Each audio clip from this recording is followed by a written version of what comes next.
काकू स्वयंपाकघरात काम करत होत्या. मी संधी साधून त्यांना जवळ केलं आणि माझी युवा भावना त्यांच्या अस्तित्वात टाकायला लागलो. त्या म्हणाल्या, अरे राजा, तुझे काका बाथरूममध्ये अंघोळ करत आहेत, आता बाहेर येतील. पण माझं मन त्यांना सोडायला तयार नव्हतं. मी म्हणालो, काकू, आता मी तुम्हाला सुखद वेळेचा अनुभव दिल्याशिवाय राहू शकत नाही. त्या हसल्या आणि म्हणाल्या, आज नको माझ्या बा, 2 दिवसांनी तुझे काका कंपनीच्या कामासाठी बाहेर जाणार आहेत, तेव्हा तू जे करायचं आहे ते कर. मी त्या मधुर शब्दाने एक लांब लचक ओठांची पापी घेतली आणि म्हणालो. मग मी निराश होऊन त्यांना सोडलं आणि घरी परतलो. 2 दिवसांनी काका कामासाठी प्रवासाला गेले. मी सकाळीच काकूंच्या घरी गेलो. त्या स्वयंपाकघरात दूध गरम करत होत्या. मी गुपचूप मागून जाऊन त्यांना जवळ केलं आणि माझी युवा भावना त्यांच्या अस्तित्वात टाकायला लागलो. त्या मागे वळल्या, मला पाहून प्रसन्न झाल्या आणि मला साथ द्यायला लागल्या. गौरी काकूंनी त्या दिवशी सुंदर बंगाली सूट घातला होता आणि त्या एकदम तरुण, उत्साही दिसत होत्या. त्यांनी माझ्यासाठी सरबत बनवला आणि मला दिला. मी त्यांचा हात पकडला आणि म्हणालो, काकू, मी आज इथे केवळ सरबत प्यायला आलो नाहीये. त्या माझ्या जवळ बसल्या आणि म्हणाल्या, इतकी काय घाई, अजून तर रात्रीचा वेळ बाकी आहे. मी म्हणालो, रात्रीचा वेळ असला तरी एका वेळी पिऊन माझं मन भरणार नाही. त्या मला मोहक नजरेने बोलायला लागल्या, कधी कोणाला केलंस का? मी नाही म्हणालो. ती म्हणाली, जा आणि बॉटल घेऊन ये, मी तुला आज काहीतरी दाखवते. मित्रांनो, कथा खूप सुंदर आहे. हेडफोन टाकून पूर्ण ऐका, तुम्हाला नक्की मजा येईल. मी दिनेश पुण्याच्या एका मोठ्या कॉलेजमध्ये उच्च शिक्षण घेत होतो. त्या दिवसांची गुलाबी आठवण आजही माझ्या मनात ताजी आहे. आमच्या घराच्या जवळच एक नवीन कुटुंब राहायला आले होते. त्यांच्या कुटुंबात एक काका, एक काकू आणि त्यांचा सोन्यासारखा 5 वर्षाचा नातू होता. तो खरंच इतका मनमोहक आणि निरागस होता की बघणाऱ्याचं मन लगेच आनंदी करायचा.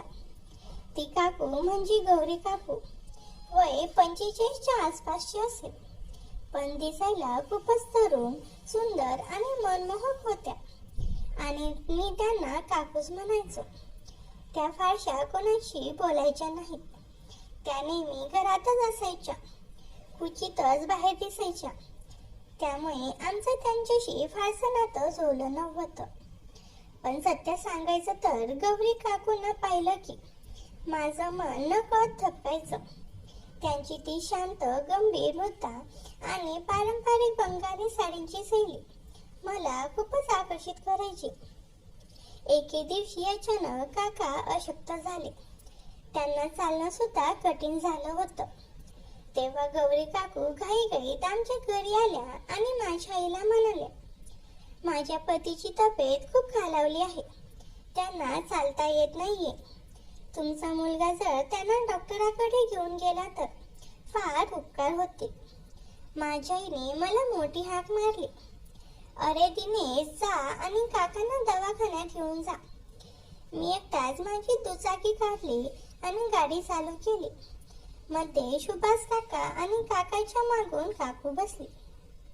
काकूला व्यवस्थित बसता येत नव्हते, म्हणून काकू पण पुरुषासारखीच दोन्ही बाजूला पाय करूनच बसल्या होत्या. कसेबसे आम्ही काकांना रुग्णालयात नेलं. आवश्यक उपचारांनी औषधं घेतली आणि त्यांना परत घरी आणलं. त्या मदतीच्या दिवसापासून गौरी काकूचं आमच्या घरी येणं जाणं सुरू झालं. आम्हीही त्यांच्या घरी जाऊ लागलो. हळूहळू गौरी काकूंचं माझ्याशी बोलणं आणि वागणं बदललं.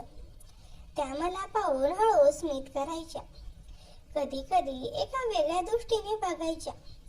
आमचं संभाषण वाढू लागलं. मला जाणवू लागलं की काकूंना आमच्याशी बोलायला खरंच खूप आवडतं. एके दिवशी मी बाथरूममध्ये एकदम मनमोकळा होऊन साबण लावत होतो.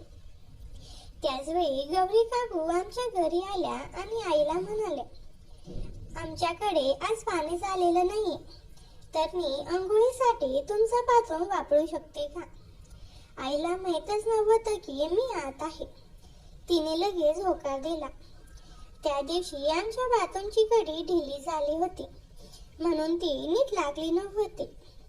मी आत एकदम बिंदास मनमोकळा होऊन साबण लावत असतानाच गौरी काकूंनी दरवाजा उघडला.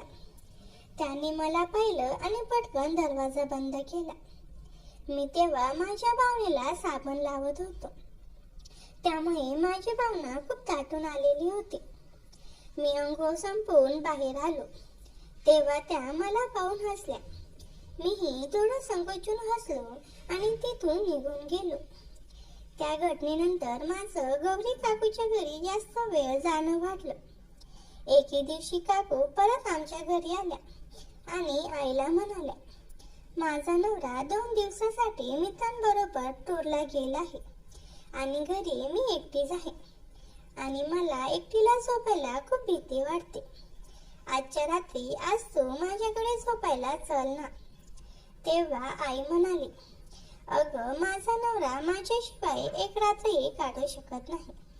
त्याला सोडून येणं शक्य नाही, त्यामुळे मला येता येणार नाही. एक काम कर, मी दिनेशला पाठवून देते. आईच्या तोंडून हे ऐकताच मी खूप खुश झालो आणि मी जायला तयार झालो.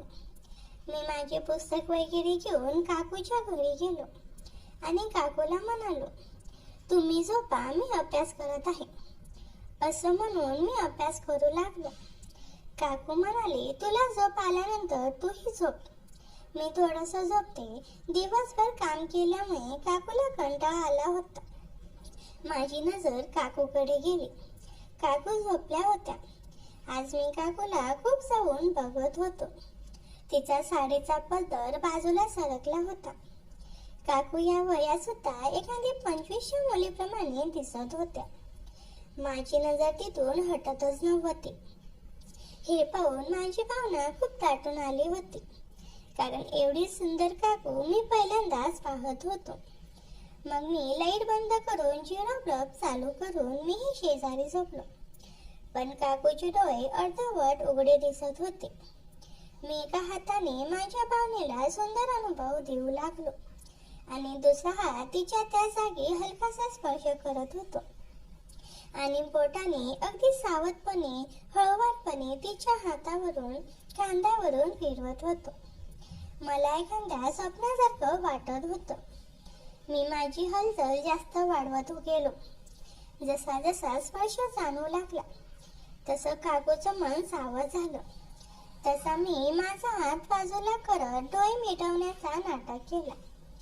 काकूने डोळे हळूच उघडले. खोलीत अंधारा होती.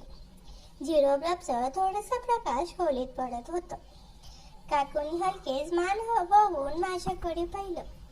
मी शांत झोपलेला दिसलो आणि काकू परत डोळे मिटून झोपी गेले. मी हळूच उठलो आणि गालावरून केसावरून हात फिरवू लागलो. काकूला माझा स्पर्श जाणवत होता. तिचे डोळे उघडे झाले आणि ती एकदम खडकासारखा आवाज करत गेली, दिनेश. मी दचकलो. हात मागे घेतला आणि मागे सरकलो. माझ्या चेहऱ्यावर घाबरलेपण स्पष्ट दिसत होतं. काकू रागात म्हणाली, काय करत होतास तू? मी घाबरत म्हणालो, नाही काकू, मला वाटलं तुम्ही झोपलात आणि केस तुमच्या डोळ्यात आले होते. मी काही वाईट हेतूनं नाही केलं. काकू माझ्याकडे एकटक पाहत होत्या, पण काकूने मला काहीच बोलता उठून बसली. मी पण काही न बोलता माझ्या अंथरूण वर झोपलो.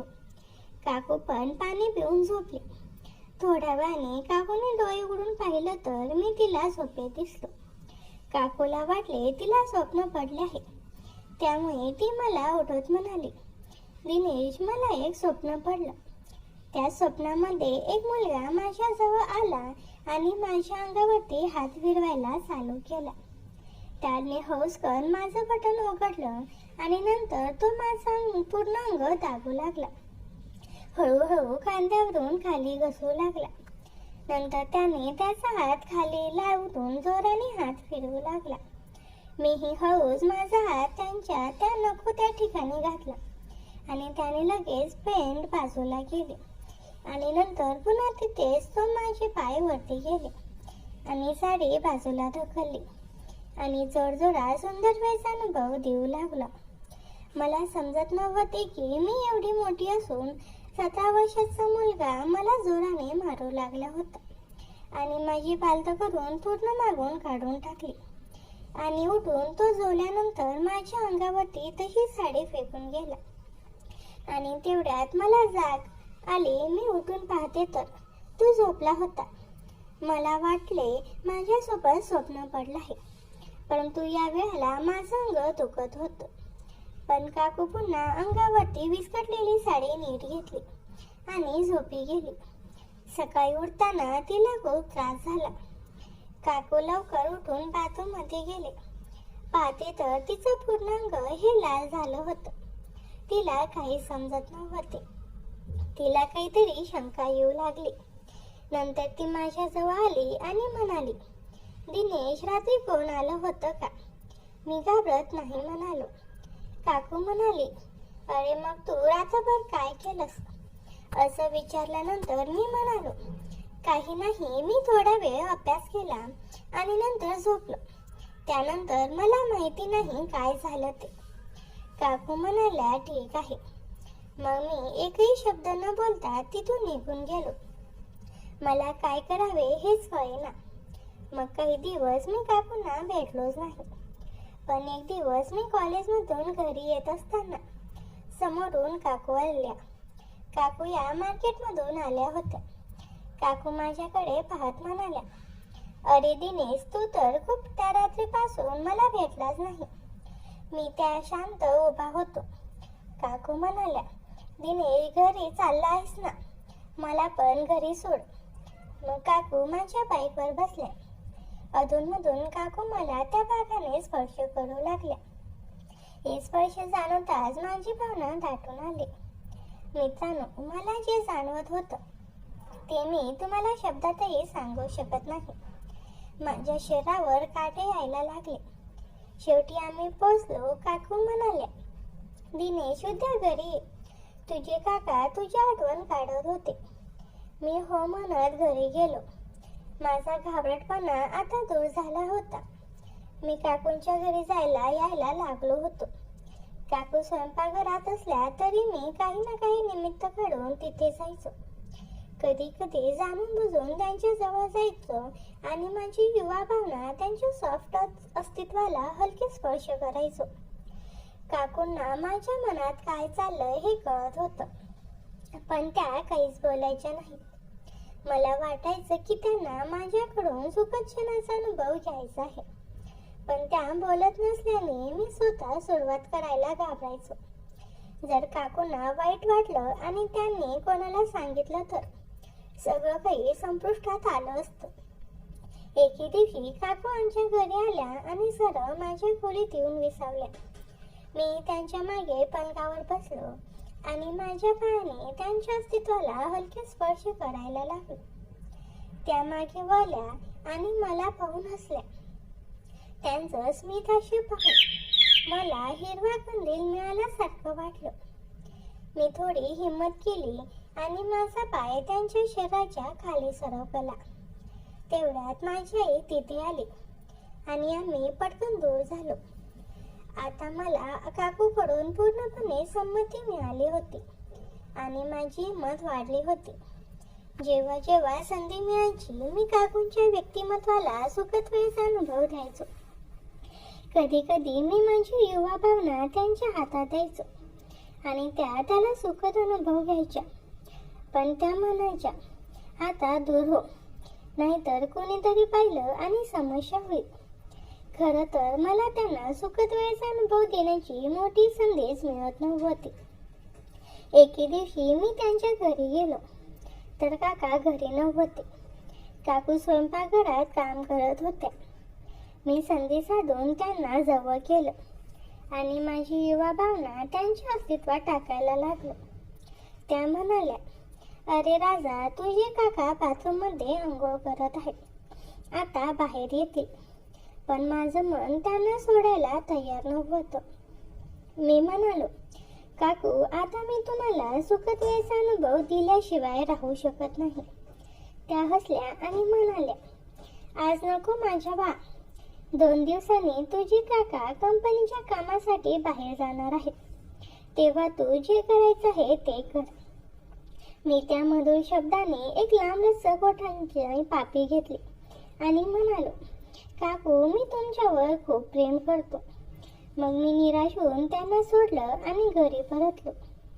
2 दिवसांनी काका कामासाठी प्रवासाला गेले. मी सकाळीच काकूंच्या घरी गेलो. त्या स्वयंपाकघरात दूध गरम करत होत्या.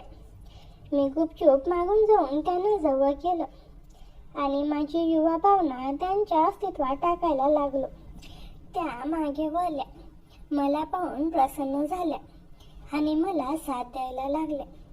गौरी काकूंनी त्या दिवशी सुंदर बंगाली सूट घातला होता आणि त्या एकदम तरुण उत्साही दिसत होत्या. त्यांनी माझ्यासाठी सरबत बनवला आणि मला दिला. मी त्यांचा हात पकडला आणि म्हणालो, काकू, मी आज इथे केवळ सरबत प्यायला आलो नाहीये. त्या माझ्या जवळ बसल्या आणि म्हणाल्या, इतकी काय घाई, अजून तर रात्रीचा वेळ बाकी आहे. मी म्हणालो, रात्रीचा वेळ असला तरी एका वेळी पिऊन माझं मन भरणार नाही. त्या मला मोहक नजरेने बोलायला लागल्या. मी त्यांच्याजवळ गेलो, त्यांना ओठांचा स्पर्श केला. मी त्यांना बेडरूममध्ये नेलं. त्या मला वेड्यासारखं ओठांचे स्पर्श करायला लागल्या. मी त्यांची भावना मनमोकळी केली आणि मीही मनमोकळा झालो. मी त्यांच्या काळसर भावनेला मुखाने सुंदर वेळेचा अनुभव द्यायला लागलो. त्या 7व्या स्वर्गात पोहोचल्या. त्या अनोखे आवाज काढायला लागल्या. त्यांनी माझी युवा भावना त्यांच्या जीवनाच्या जवळ नेली आणि आत टाकायला सांगितलं. मी लगेच ती भावना जीवनात टाकली आणि सुखद वेळेचा अनुभव द्यायला लागलो. त्यांना खूप आनंद यायला लागला. काही वेळाने त्या म्हणाल्या, दिनेश, मी जीवनातून रंग सोडणार आहे. मी पण सुखद वेळेचा अनुभव देत राहिलो आणि तिच्या जीवनात आनंदाच्या 5-6 पिचकाऱ्या सोडल्या. त्या म्हणाल्या, वाह दिनेश, तू माझा एकटेपणा दूर केलास. त्या उठल्या आणि त्यांचा फोन वाजला. त्या म्हणाल्या, दिनेश, तुझ्या सुखद वेळेचा अनुभव देण्याच्या शैलीने मी खूप आनंदी आहे. मला असा सुखद वेळेचा अनुभव सुखद देत राहा. मग मित्रांनो, त्या दिवसापासून गौरी काकू आमच्या अगदी जवळच्या व्यक्ती झाल्या. त्या रात्रीनंतर आमचं नातं एका नव्या आणि खास टप्प्यावर पोहोचलं होतं. आमच्या भेटीगाठी, गप्पा आणि त्यांच्या गोड हास्याने माझं जीवन रंगांनी उजळून गेलं होतं. पण मला काय माहीत होतं की हा रंगीत प्रवास लवकरच एका रहस्यमय वळणावर येणार आहे. 5 दिवसांनी सुभाष काका पुन्हा कंपनीच्या कामासाठी बाहेर गेले. मी सकाळीच काकूंच्या घरी गेलो. दरवाजा उघडताच गौरी काकू गुलाबी रंगाच्या पारंपरिक बंगाली वेशात दिसल्या. त्यांच्या त्या मनमोहक हास्याने पुन्हा माझं मन हरवलं. दिनेश, आज तू इतक्या लवकर आलास, काय घाई होती? मी हसत म्हणालो, काकू, तुमच्याकडे येण्याची घाई कधी कमी होणार आहे का? काकूंनी माझ्यासाठी विशेष बंगाली लस्सी बनवली. मी लस्सी पिता पिता त्यांच्या जवळ गेलो आणि त्यांच्या व्यक्तिमत्वाचा सुखद अनुभव घेऊ लागलो. त्या हसल्या आणि म्हणाल्या, अरे वेड्या, थांब जरा, माझा नातू पियुष अजून झोपला नाही. मी थोडा निराश झालो, पण त्यांच्या डोळ्यामधली ती चमक पाहून मला समजलं की आजची रात्र काही खास असणार आहे. संध्याकाळी त्यांनी त्यांच्या नातवाला शेजारच्या कुटुंबाकडे झोपायला पाठवलं. आता घरात फक्त मी आणि काकू होतो. आम्ही दोघेही बैठकीच्या खोलीत बसलो. काकूंनी माझ्यासाठी गाणं लावलं. एक जुना बंगाली चित्रपट गीत. त्यांच्या त्या हळूवार हालचाली आणि माझ्याकडे पाहण्याच्या नजरेने माझी युवा भावना दाटून येऊ लागली. मी त्यांना जवळ ओढलं आणि ओठांचा स्पर्श केला. त्या मला मिठी मारत म्हणाल्या, दिनेश, तुझ्यामुळे माझ्या आयुष्यात पुन्हा आनंदाचे रंग आलेत. रात्री उशिरापर्यंत आम्ही गप्पा मारत होतो, हसत होतो आणि एकमेकांना सुखद वेळेचा अनुभव देत होतो. काकूने मला त्यांच्या शयनगृहात नेलं आणि तिथे आमचा तो सुखद वेळेचा अनुभव पुन्हा एकदा अविस्मरणीय झाला. त्या रात्री आम्ही इतके जवळ आलो की मला वाटलं आता यापेक्षा जास्त काय हवं आयुष्यात. पण त्या रात्री काहीतरी विचित्र घडलं, ज्याने माझ्या मनात प्रश्नाचं वादळ उठलं. रात्री साधारण 1 वाजता मी आणि काकू पलंगावर बोलत होतो. तेवढ्यात घराच्या मुख्य दरवाजाकडून एक अनोखा आवाज आला. मी दचकलो. काकूंना विचारलं, हे काय होतं? काकूचा चेहरा पांढरा फटक झाला. त्या घाबरलेल्या आवाजात म्हणाल्या, दिनेश, शांत राहा. गेल्या काही रात्रीपासून असेच आवाज येत आहे. कुणीतरी घरात येण्याचा प्रयत्न करते असं मला वाटते. मी धीर देत म्हणालो, काकू घाबरू नका, मी आहे ना. मनात भीती होतीच, पण मी हिम्मत करून मुख्य दरवाजाकडे गेलो. तो हळूच उघडला. बाहेर कोणीच नव्हतं, पण जमिनीवर काहीतरी पडलेलं होतं. ते उचलून पाहिलं तर ते एक चमकणारं धातूचं तुकडं होतं. ते पाहताच माझ्या अंगावर काटा आला. रात्रीचं वातावरण तसं शांत होतं, पण माझ्या मनात मात्र धडकी भरलेली होती. काहीतरी गूढ माझ्या आयुष्यात प्रवेश करत होतं आणि मला कल्पनाही नव्हती की पुढे काय होणार आहे. मी खाली वाकलो आणि पाहिलं. ती एक छोटीशी चांदीची चावी होती. ती चावी उचलली आणि गौरी काकूंना दाखवली. त्याने ती पाहिली आणि त्यांचा चेहरा पुन्हा गंभीर झाला. त्या म्हणाल्या, ही चावी माझ्या पतीच्या कार्यालयाच्या लॉकरची आहे, पण ती इथे कशी आली? मला काहीच कळत नव्हतं. सुभाष काकाने तर सांगितलं होतं की ते कंपनीच्या कामासाठी बाहेर गेले. मग त्यांची चावी इथे कशी काय? कोणीतरी दरवाजावर का ठोठवलं होतं? मी विचारलं, काकू, आपण काकांना फोन करून विचारूया का? पण त्यांनी घाईघाईत मला थांबवलं. नको दिनेश, त्यांना काही कळलं तर सगळं उद्ध्वस्त होईल. त्यांच्या डोळ्यात भीती होती. माझ्याशी असलेल्या नात्याची भीती नव्हे तर काहीतरी मोठं लपवण्याची भीती. त्या रात्री आम्ही दोघीही झोपलो नाही. गौरी काकू मला मिठीत घेऊन बसल्या होत्या आणि मी त्या चांदीच्या चावीला टक लावून निहाळत होतो. माझ्या मनात विचारांचं काहूर उठलं होतं. त्या काहीतरी लपत होत्या, पण काय? आणि त्या रात्री घरात येण्याचा प्रयत्न करणारा कोण होता? दुसऱ्या दिवशी सकाळी मी कॉलेजला जायला निघालो, पण माझं मन काकूंच्या घरी अडलं होतं. मी त्यांना फोन केला, पण त्यांनी फोन उचलला नाही. दुपारी कॉलेजमधून परतल्यावर मी थेट त्यांच्या घरी गेलो. दरवाजा उघडाच होता. आत गेलो तर घरात कुणीच नव्हतं. त्यांची नातही शेजारी नव्हती. मी घाबरलो. पुन्हा फोन केला. यावेळी फोन लागला, पण त्यांच्या आवाजात प्रचंड तणाव होता. त्या म्हणाल्या, दिनेश, तू घरीच थांब. मी आणि माझा नातू सुरक्षित आहोत, पण तू कोणालाही काही बोलू नकोस. त्याने फोन ठेवला आणि माझ्या मनात प्रश्नाचं जाळं विरलं गेलं. संध्याकाळी मी माझ्या मित्राला सगळं सांगितलं. त्याला अशा रहस्यमय गोष्टी सोडवायला आवडायचं. त्याने लगेच सांगितलं, या काहीतरी गडबड आहे.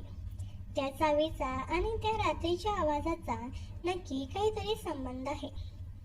आपण सुभाष सरांच्या कार्यालयात जाऊन तपास करूया. दुसऱ्या दिवशी आम्ही दोघे कार्यालयात गेलो. तिथे कळलं की सुभाष काका गेले 2 दिवस कार्यालयात आलेच नव्हते.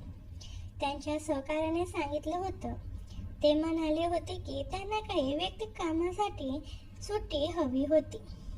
माझ्या डोक्यात मात्र आता सगळा गोंधळ माजला होता. काकाने खोटं का बोलावं आणि काकू इतक्या घाबरलेल्या का होत्या? आम्ही त्या चांदीच्या चावीने काकांचा लॉकर उघडलं. आत काही कागदपत्र, एक जाडसर डायरी आणि एक लहानशी पेटी ठेवलेली होती. डायरीत काकांनी काही नोंदी केल्या होत्या. काही नावं, काही मोठ्या रकमा आणि काही ठिकाणांची माहिती. त्यात एक नाव वारंवार येत होतं, विक्रम सरदेसाई. पण हा विक्रम सरदेसाई नेमका कोण होता? पेटी उघडल्यावर माझ्या अंगावर काटा आला. आत एक फोटो होता. त्यात काकू आणि एक अनोळखी माणूस उभे होते. पण तो माणूस काका नव्हते. त्या रात्री मी काकूंच्या घरी परत गेलो. पण घर अजूनही रिकामच होतं. मी त्यांना पुन्हा फोन केला. यावेळी माझा फोन बंद होता. माझ्या मनात भीती आणि संशय वाढतच चालले होते.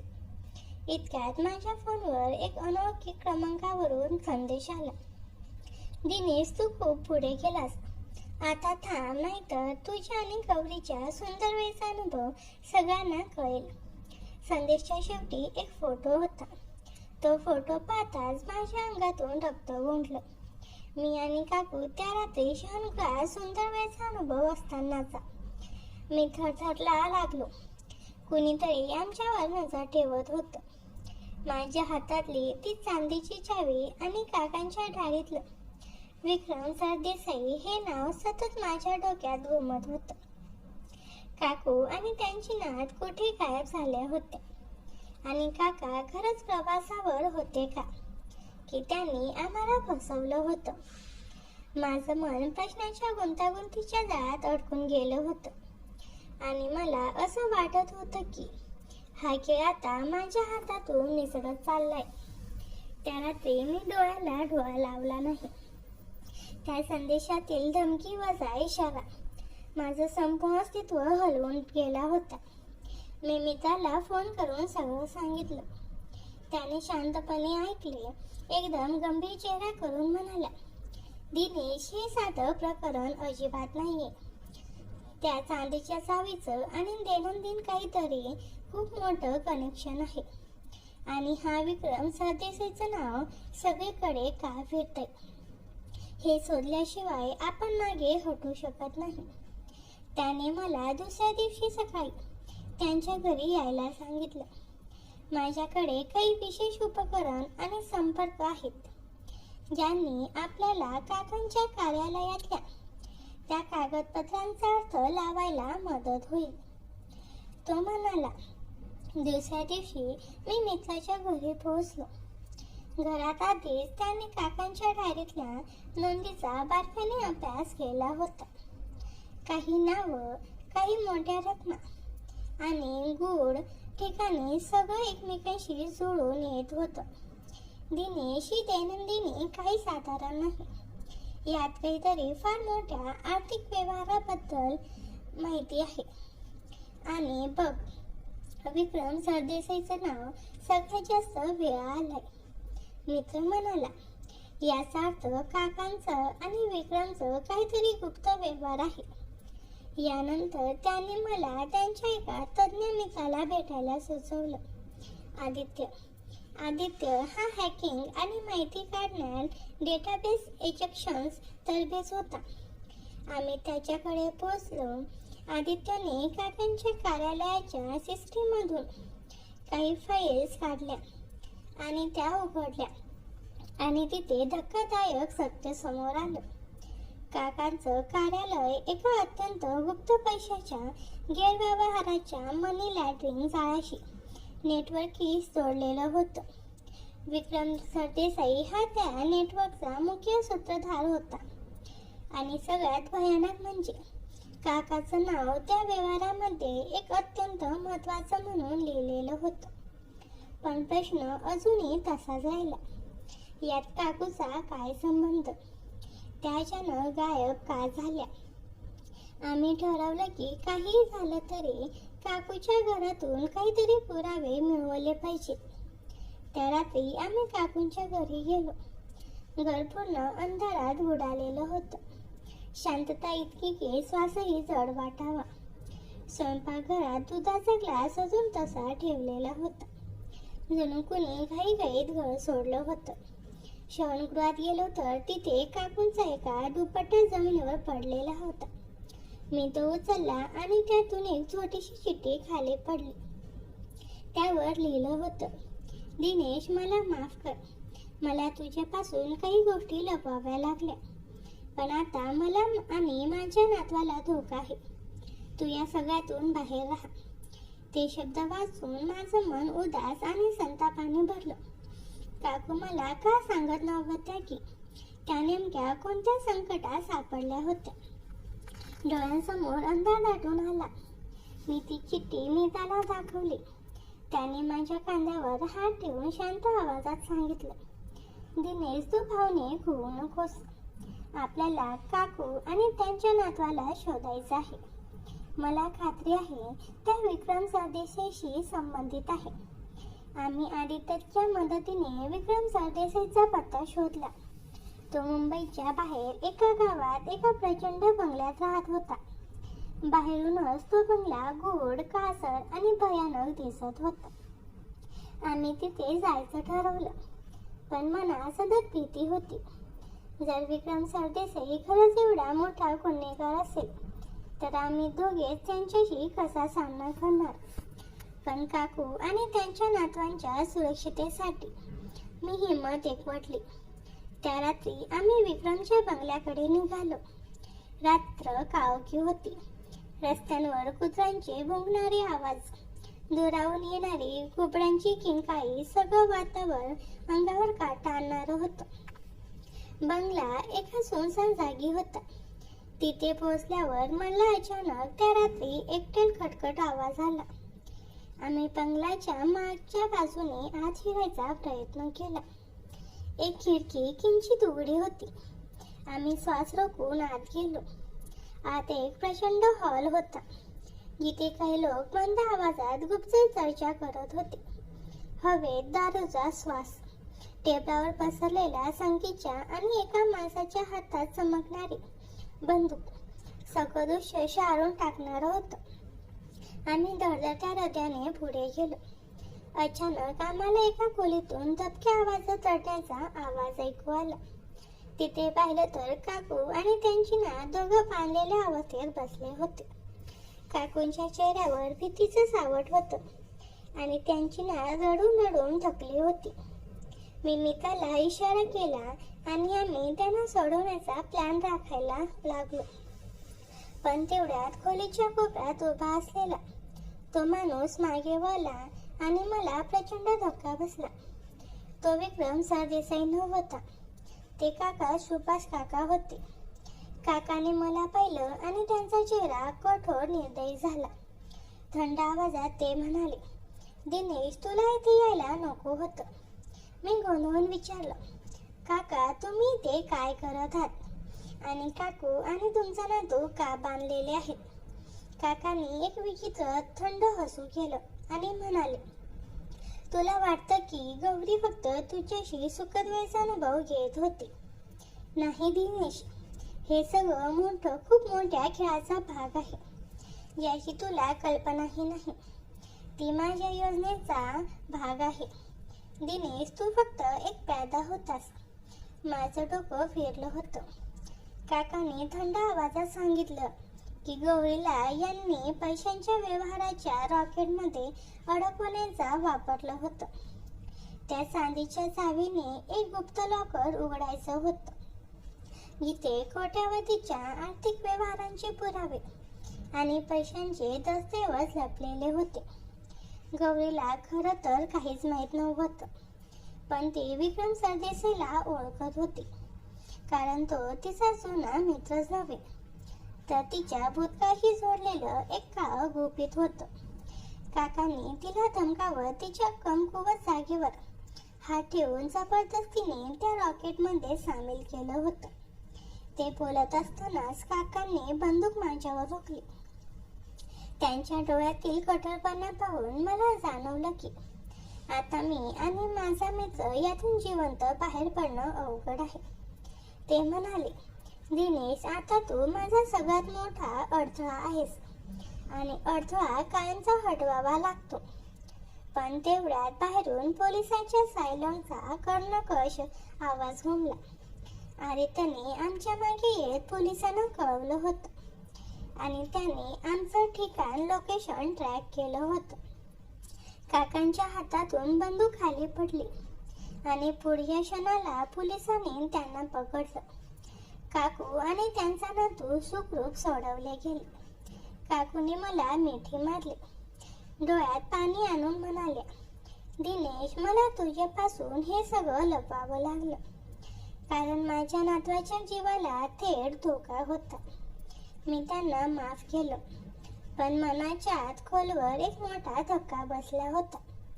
माझं आणि काकूचं नातं फक्त एका फसवणुकीचा भाग होतं आणि त्या जाणिवेने माझा राग, वेदना आणि अपराधीपण सगळा मिसळून मला आत पोखरून टाकत होतं. पण खरी थरारक अंतर अजून बाकी होती. घरी परतल्यावर माझ्या फोनवर पुन्हा एक संदेश आला, दिनेश, हे सगळं अजून संपलेलं नाहीये. विक्रम सरदेसाई अजून मोकाट फिरतोय आणि त्याच्याकडे तुझा आणि गौरीचा आणखी एक व्हिडिओ आहे. तो संदेश वाचून माझ्या पायाखाली जमीन सरकली. विक्रम सरदेसाई कोण होता, तो कुठे लपला होता आणि त्याच्याकडे अजून किती गुपित होती, हे सगळं जाणून घ्यायचं असेल तर कमेंटमध्ये भाग 2 अशी लिहा. मित्रांनो, जर तुम्हाला ही कथा आवडली असेल तर आपल्या BM मराठी चॅनलला सबस्क्राईब करायला विसरू नका. धन्यवाद.